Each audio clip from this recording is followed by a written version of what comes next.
est venu dire aujourd'hui aussi qu'il est possible de sortir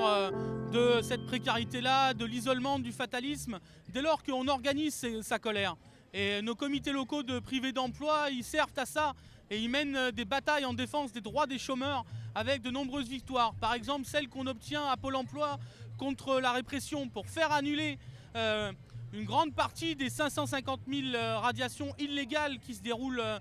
chaque année à Pôle emploi, mais également faire annuler des indus, des trop-perçus, des sommes qui sont versées à tort par Pôle emploi et qui proviennent d'erreurs de calcul liées à la sous-traitance depuis que Pôle emploi, mission par mission, sous-traite ses activités plutôt que de les confier à des conseillers Pôle emploi qui sont formés à cet effet et dont même la Cour des comptes nous dit qu'il coûte moins cher si seulement on regarde de l'aspect économique.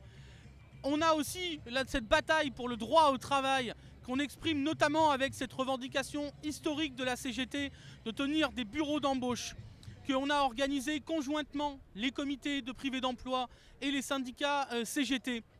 À la fois, par exemple, ces derniers temps, à la SNCF, mais aussi à l'hôpital, pour dire que ceux qui sont privés d'emploi ne sont pas les feignants et les fraudeurs que l'on dit, et qu'ils revendiquent ce droit au travail, et que de l'intérieur de l'entreprise, il y a aussi besoin d'embauche, qu'on revendique des besoins en emploi qui ne sont pas couverts et qui aideraient les travailleurs, ces travailleurs-là, à améliorer leurs conditions de travail. Et que de cette manière-là, en luttant ensemble, on est en capacité de mieux répondre aux besoins des usagers. On sait qu'à l'hôpital public ou dans les EHPAD, s'il y a de la maltraitance de nos anciens, c'est parce qu'il manque des emplois, c'est parce qu'il y a des besoins qui ne sont pas couverts. Et on le démontre avec ces initiatives de bureaux d'embauche, en portant conjointement les CV et les candidatures recueillies auprès des privés d'emploi aux directions, que ce soit des directions publiques ou d'entreprises privées. Et on a démontré à l'hôpital, à la SNCF et dans d'autres qu'on est en capacité d'arracher des embauches, d'arracher des créations d'emplois